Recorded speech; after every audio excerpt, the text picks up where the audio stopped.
Assalamu alaikum, hurmatly bizler, жалпы мекендештер. Азыркы тапта биз Дубайдагы эң бийик шопинг молду турабыз, аты Дубай Мол. Андыктан бүгүн биздин улуттук калпак күнү болгон соң, калпак тууралуу биз башка өлкөлөрдүн өкүлчүлөрүнөн сурамакчы болдук. Даярбызбы? Yo, how you doing? I'm good, man. What's your name, buddy? I'm Carlos. I'm Carlos from Southern California. So and perfect. I love your hat. Nice to meet you, Carlos. Thank you so much. Please, can you describe how do you like it? I love it. It's like stands out. It's tall. It obviously shows that you're proud of where you came from, you know? Yeah. And it's unique. By the way, I'm from Kyrgyzstan, so yeah, all the Kyrgyz people are wearing this. Okay. So if you come to my country, you will see them a lot. I might. I just might. So you know what's the Kyrgyzstan, right? Where it's located? You said Southern Asia, yeah. Yeah, it's a Central Asia, so Okay. it's nice, right? I love it. So looking forward to see you in my country, but I'll give you one of this, because for now I have only one. Without a doubt. If you give me a hat, I'm so there. Thank you so much, man. You're cool. All the best and enjoy your day, then.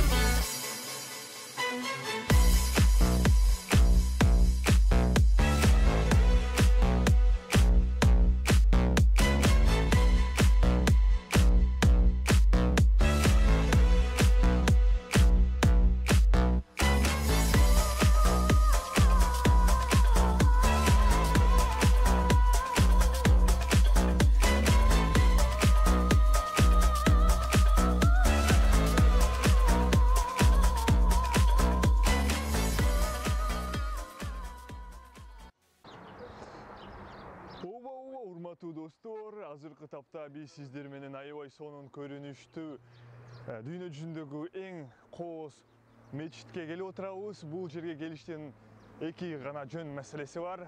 Бул биринчиси Кыргызстандан келген коногубуз, тойлордун королу, эң мыкты алып баруучу Урмат Борченов менен. Салам алейкум. Алейкум ассалам. Кош келишиңиздер менен.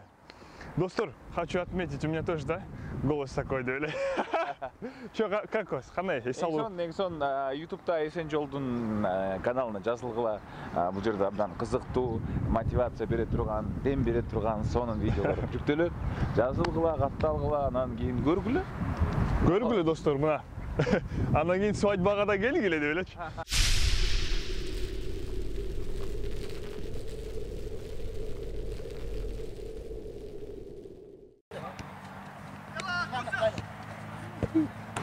Достор, Кыргызда жакшы сөз айтылат эмеспи? 5 бармак бөлөк билек бир, 5 адам бөлөк тилек бир дейт. Дал ушул сөздөн уламнаки өзүңүздөр күбө болуп турасыздар. Биздин Кыргыздын жаштары чет өлкөдө болгонуна карабастан ушинтип биригишип, ынтымакта спорт оюндарын жана башка жакшы маарекелерди уюштуруп турат. Эми ушул футболдун өтүлүшүнө аябай чоң салым кошкон биздин досубуз Вася менен сиздер менен тааныштыргым келет. Кандайсың, Вася? Денсаулыктар, иштер жакшыбы? Всем привет, друзья. Меня зовут Вася. Өзүң тууралуу айта кетсең, жана футбол боюнча толугураак маалымат бере кетсең. Ну, что касается того, что вы видите за моей спиной насчет футбола, это одна из наших деятельностей, которой мы занимаемся здесь, в Арабских Эмиратах, а именно в городе Дубай. Стараемся, чтобы наши парни были заняты не только работой, работа-дом, как говорится, но и чтобы активно принимали участие в спорте. Ну, все вы знаете, что наши ребята, наверное, все 90% нашего населения в Кыргызстане интересуются футболом, да, болельщики футбола. И вот для них мы устраиваем вот такой вот день в Дубае. Чоң рахмат берилген маалыматтар үчүн. Вася, сага албан ийгиликтерди каалайбыз. Ушундай кыймыл аракетиңерди улантып бергиле.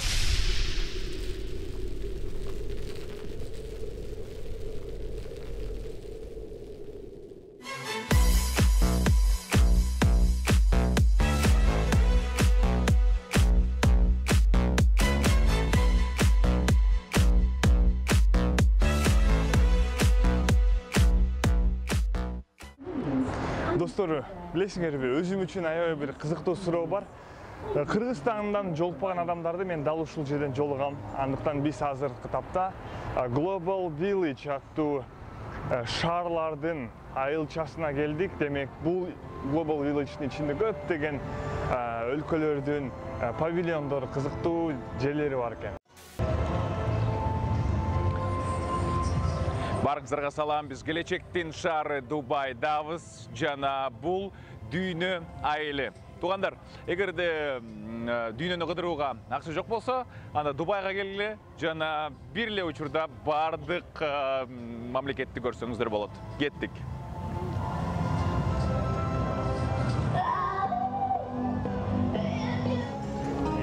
Дубайда эмне жагада тазалыкпы дегиле. Эмираттын имараты, айнеги жана чөлү, кыскасы бардыгы, акчасы бардыгы жагып атат негизи. Тазалык кандай экен? Тазалыгы жогорку деңгээлде, биякта заманбап инсандар бар экен, иштей турган, эч чарчабай турган, 50 градус ысыкта болобу, мээ кайнаткан, укмуштуудай аябай кыйнаган температурада болобу, иштей беришет экен. Ошолор жакты иштерман эл, иштерман калк бар экен.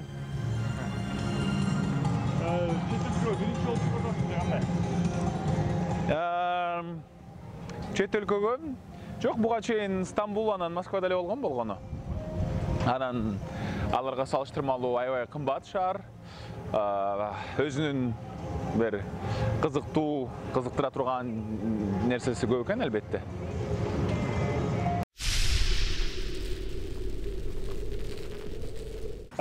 Кийинки кезектеги сөздү достор, биз Дубайдагы жаштардын лидерлеринин бири Айдар досубуз менен маек курмакчы болдук. Айдар, азыркы тапта жалпы Бириккен Араб Эмираттарында кандай спорт баягы оюндар ойнотулат? Футбол, азырынча футбол эле болуп атат, бирок жакында ошо волейболду баштасакпы деген планыбыз бар. Азыркы учурда ошо футбол эле пока. Диаспора арасында, диаспора арасында да ошо башка, мисалы, Казакстан, башкалар арасында ойношуп болуп турабыз. Буюрса уюштурабыз да. Эң сонун чындыгында эле спорт бул ден соолукту мүмкүн, анысы кандай. Менимче деле бул оңой болбосо керек, анткени ар бирөөбүз мына өзүбүз баш болуп күнүнө 9, 10, 12 саатка чейин иштейбиз, андан тышкары баягы Абу-Дабиден да келгендер бар экен. Бул жака келиш үчүн кандай эмне кылыш керек? Баягы рекламаны ыкмалсы болот. Биз мисалы Дубайда эмеде Инстаграмда баракчабыз бар да, жана Дубайдагы кыргыздар дегенчи, ошол жака эле жарыялап коебуз, жумасына бир жолу же 2 жолу ойноп турабыз да, футболчу. Футболду ошо арабыздан бирөөбүз барып туруп бир күнү барып брондоп коебуз, резервация кылып. Көбүнчө ошо базар күнү, анан биринчи күндөрү кечинде ойноп турабыз. Себеби көбүнчө кыргыздар ошо базар күнү, биринчи күндөрү дем алыш күндөрү да. Вот ошол үчүн ошо күндөр ойнойбуз. Дубай эмеден башка эмираттардан, мисалы Абу-Дабиден келгендер бар, Шаржадан келгендер көп футбол үчүн келишет да, жумасына бир жолу болуп турат. Бир келгенде, мисалы азыр карайсың, аякта 45 адам жүрөт, 45-50ге жакын адам. Ошо 5-6 команда болуп ойнойбуз да негизи обычно. Ошо. Эң сонун. Чоң рахмат берилген маалыматтар үчүн, Айдар. Силердин ишиңерге ийгилик каалайбыз. Чоң рахмат.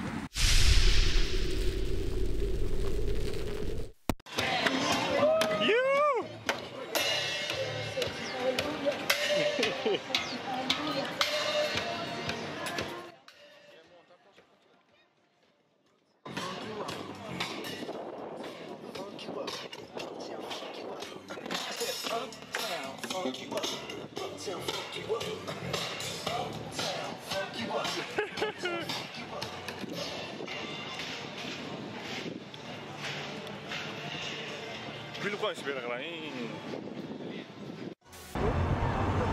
Мына эми жумуш тууралуу аябай жакшы кеп кылдык Урмарбеке менен. Ал эми биз үчүн өтө маанилүү болгон үй бүлөлүк акыбал кандай, ошол тууралуу айтып бербейсизби Урмарбеке? Үй бүлөлүк акыбал экиним бар. Ошол. Дагы ата-энем бар, жакшы. Өзүбүздүн үй бүлөбүздү болсо тез арада түзүш керек.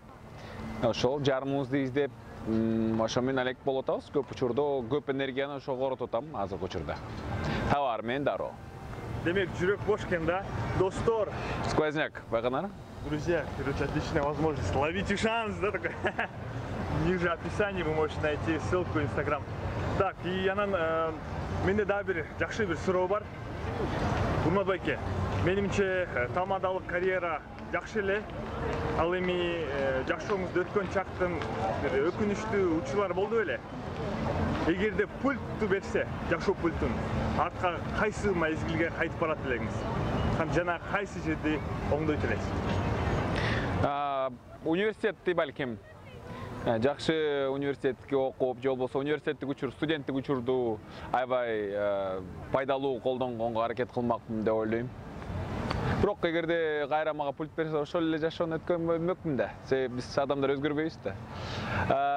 Ошо көбүрөөк окуганды, өзүмдү өнүктүрбөй атканым, убакытты текке кетирип атканым мен үчүн өкүнүчтүү.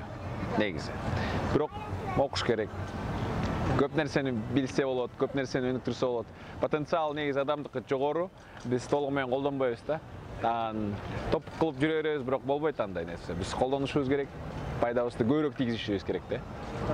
Азыр деле кечпей болбосо керек, анткени жакшылык нетте кетип жок дейт эмеспи? Албетте, албетте. Бирок мисалы ошол эле сен айтып аткан үй бүлө куруш керек, анан тиги бул деген маселелер улам-улам көбөйөт экен да убакыт өткөн сайын. Кичине канчалык жаш болсоң, ошончолук мүмкүнчүлүгүң көбүрөөк.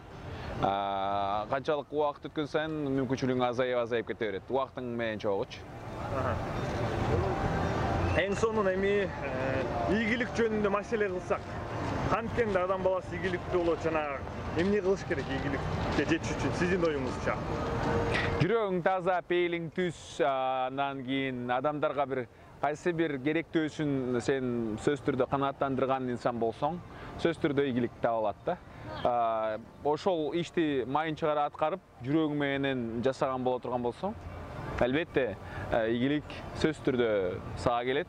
Бир жумушту жок дегенде бир жумушту аябай дасыгып, мыкты аткарган болсоң, элдин баары сага келет. Демек ийгилик да болот. Демек адамгерчиликке көбүрөөк басым жасаш керек, э? Адамгерчилик, анан кийин жасаган жумушуңду аткар, анан эл сенден күткөндөн көбүрөөк жасап бер. Болду. Эң сонун. Достор, аракеттенебиз, ушул менен жаң бул берилген суроого чыгып кетким келет. Сиз издеп аткан айтып атпайсызбы? Өмүрлүк жарыңызды издеп атам дейсиз. Кандай болуш керек адам? Мен аябай ачык, эркин адаммын.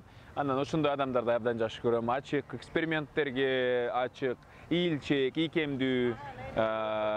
Мен бир эле учурда кичинекей бала дагы болсо, андан кийин чоң, акылдуу, серьезный киши да болсо, анда бул менин жарым деп ойлойм да. Достор, силер менен азыркы тапта Дубайдагы баягы үлгүлүү агаларыбыздын бири менен тааныштырмакчыбыз. Булаз байке, өзүңүз жөнүндө айта кетсеңиз. Салам алейкум эсен. Кыска тууралуу айта кетейин. Дубай шаарында курулуш компаниясында дизайнер болуп иштейм. Буюрса, ушул жактан жакшы топтолгон тажрыйбаны өзүбүздүн жерибизге мен дагы салганга, курганга аракеттенем. Мен дагы ушундай Дубай шаарындай кылганга аракет кылам Кыргызстаныбызды. Чоң рахмат Булаз байке, мынакей. Кудай буйруса, иштеп ата, семи ушул жакшы тилектерди айтып кеттиңиз. Качан Кыргызстанга ушу бул жактан үйрөнгөн идеяларды, тажрыйба топтолгон тажрыйбаны Кыргызстанга барып кичине жумшайлы деген ойдосуз? Бул тууралуу азыркы учурда турганда 1,5 жыл болду биякта эмгектенип атканыма. Анан бул дагы астык, дагы кичине бир аз өзүбүздүн опытту көбөйтүп алсак, анан Кыргызстандан биздин агаларыбыз, байкелерибиз жардам берсе эле, Кудай буйруса, Кыргызстанга биз деле тез арада барганга аракеттенебиз. Тез аранын ичинде көтөргөнгө аракет кылабыз. Чоң рахмат. Ишиңизге албан ийгиликтерди каалайбыз. Ойлогон тилектериңиз кабыл болсун. Сизге дагы жол чоң рахмат. Кийинки биздин маек бул Чыңгыз досубуз менен болмокчу. Чыңгыз, өзүң жөнүндө тааныштырып, жана могу өтүлүп аткан футбол сага жагабы? Менин атым Чыңгыз. Дубайга келгениме 1 жыл болду. 1 жылдан бери Сичолдо ресторанда иштейм, официант болуп. Футбол, конечно, жагат. Спорт ден соолуктун булагы дегендей келип, көңүл ачып, эс алып, ойноп кетебиз балдар менен. Ар дайым качасыңбы келип? Ар дайым келем. Ар дайым келем, калтырбай. Эң сонун Сагачыңыз албан ийгиликтерди каалайбыз. Рахмат чоң силерге. Жакшы көрсөткүчтөрдү, натыйжаларга ээ болуп жүрө бериңерге рахмат. Тилектешпиз. Достор, чындыгында эле баягы дүйнөнү өзгөртүүнү кааласаң өзүңөн башта деген жакшы сөздү айткым келет. Анткени мынакей дал ушул үлгүлүү жаштардан улам мен ойлойм ар кимибиздин жакшы жака оюбуз өзгөрөт. Өзүм эле деп жашабастан башкага дагы пайдалуу баягы иштерди жасаса болот экен. Андыктан баарыңыздарга спорт менен машык кыла деп кайрылмакчыбыз.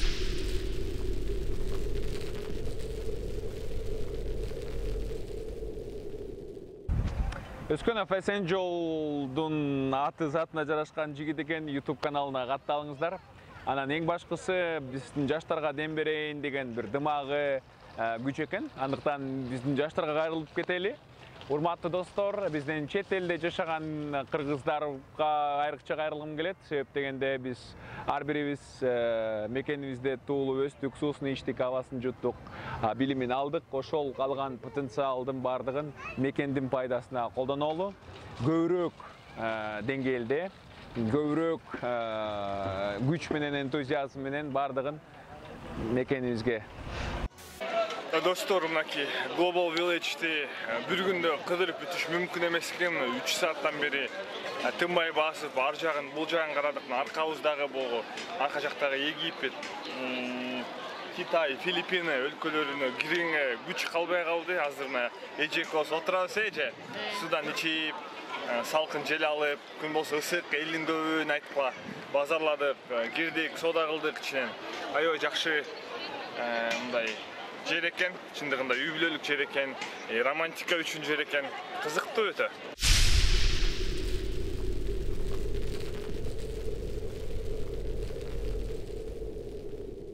Урмат байке, дагы бир жолу Дубайга кош келипсиз. Айтып бериңизчи, могу баягы впечатление дейт го орустарда. Кандай кабыл алып атасыз? Дубай аябай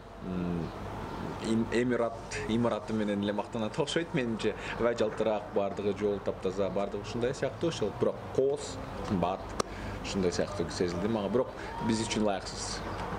Да? Биз үчүн ылайыксыз, ооба. Кымбатыраак чыгат дейсизби ошондо? Ооба, абдан. Биз үчүн жада калса. Не, чындыгында эле бул жакта эми бардык нерсе ушундай прилагательный. Орустар айтат го, ар бир сөзгө кошулуп берет да. Эң кымбат машина, эң бийик имарат ушундан улам. Туристтерди ушундай нерселери менен баягы эң кымбат жада калса. Эскерсинче ошонусу менен тартканга аракет кылышат турбайбы? Вот ошондой момент бар да. Маркетингдин дагы бир элемент болуш керек. Эми бул Дубай, эми жалпысынан көрүп атасыз. Өзүңүз тууралуу айта кетсеңиз, Урмат байке, мен сизди баягы Кыргызстандагы эң топ тамадалардын бири деп билем. Видеолоруңузду көрүп турам. Өзүңүз тууралуу кичине айта кетпейсизби? Ушул кандай келип калдыңыз ушул дүйнөгө, тамадалык нерсеге, кесипке? Бул мектептен башталган. Мектепте биз жанагындай көп кружокторго, иш-чараларга катышыбыз, анан жанагындай декадалар болот эмеспи? Ошол убакта биз уюштуруп алгач, анан алып барып баштадык. Демек, мектептен башталган турбайбы, Ооба. Биз баягы Кийин КВН, анан дебаты менен бекемделип, жана чечен айтыш, пикир айтыш боюнча таймаштар болчу, ошолорго катышымын. КВНде выступление күлкү боюнча таймаш. Негизи таймаш аябай адамды жакшы такшалтат, күчтөнтөт, анан жакшы тарбиялайт. Улам таймаш болуп туруш керек да негизи. Эң сонун баягы адам негизи өзүн баягы өнүктүрүүнү каалаган болсо, өзү ошончолук иштеш керек эмеспи? Ооба, бул спортсмендер жана олимпиадага даярданып катышып, таймаш ошон үчүн өнүгүп атышат да. Роналдунун деле айткан сөзү бар го, мен үчүн Месси бир мени өнүктүрө турган киши деп. Ал конкуренти бар, атаандашы бар, өнүктүрөт аны.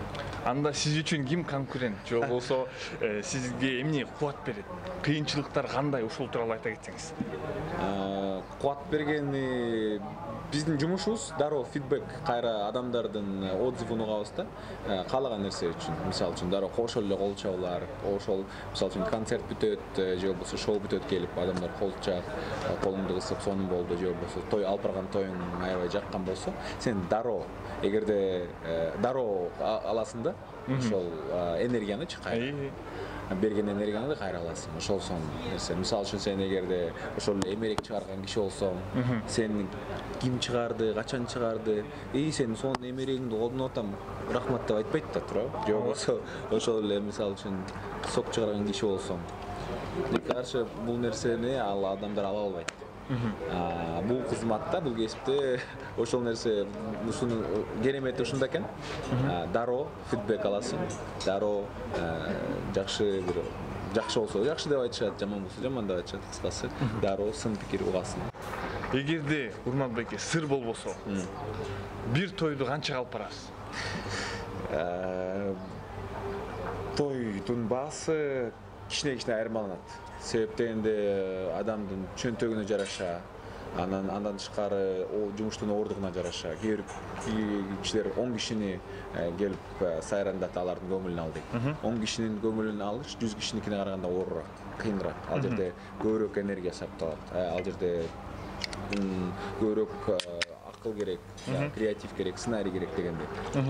Ошон үчүн баалар келишимдүү баалар. Бирок биз көп учурда жардам берген, бекер алып барган иш-чараларыбыз дагы аз эмес. Мисалы үчүн жок дегенде айына 1 же 2 болушу мүмкүн. Бекер алып барат деген демек сиздер свадьбаны айтып атасызбы же коомдук иш-чараларды айтып атасызбы? Бардыгын айтып атам. Бардыгын айтып атасыз, э? Мейли, анда ушул жерден улам негизи жок деп айтканды үйрөнүш керек да. Көп учурда ошол айта албаган үчүн көп кыйналабыз. Кайра ошонун запчысын өзүбүз чегебиз. Мейли, анда ушул учур менен байланышып туруп сурайын. Мен Таласта эмки жылы үйлөнүүнү каалап атам да. Пландап атабыз буюрса. Менин свадьбама мисалы тааныш аркылуу канчага жасап бересиз мисалы? Программа жөнөкөй эле болот.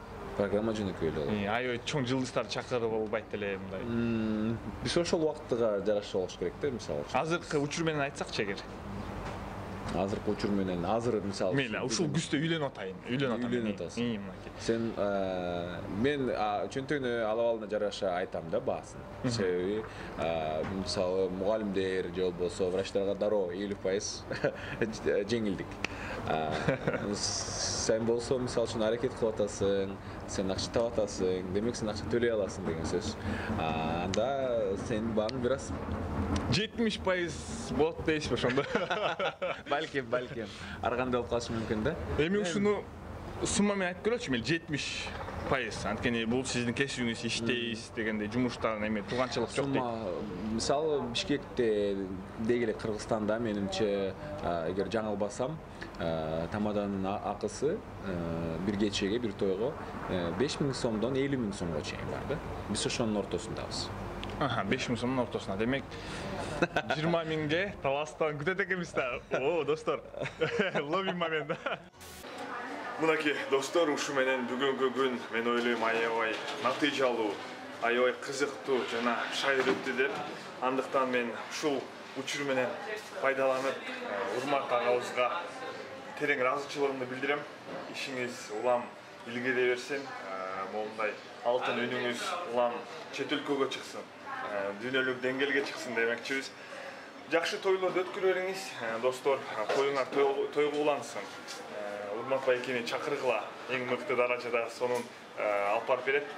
Андыктан Кыргызстандан көрүшкөнгө чейин саламатта туруңуздар. Ийгилик, жакшы туруңуздар, аман болуңуздар, өзүңүздөрдү сактаңыздар. Йо, көрүшкөнчө.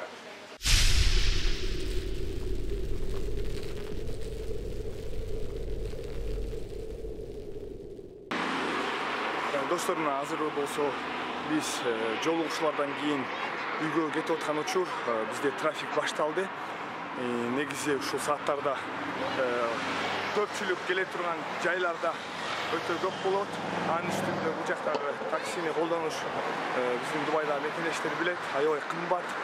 Анан эмне дейсиз, алда кыймылдаш керек, токтобош керек, план төзүш керек да. Анан ушул жерден суроо бергим келди да. Курс. Сен кандай деп ойлойсуң? Бул видеолор мисалы чекпеш жасап атабыз, чыгып атабыз, жол киресиз, коруп атабыз. Эмне үчүн? Мун жасаганыбыздын максаты достор Бул эсенекөз Може тууралуу айталычы. сагам мен өзүмдү биринчи тааныштырбайм менчи. Жок, бул курсант, мен тааныштырайын сеничи. Ол биздин могу видеолордун баарын көрүп атасыздар да. Бунун баарынын автору ушул.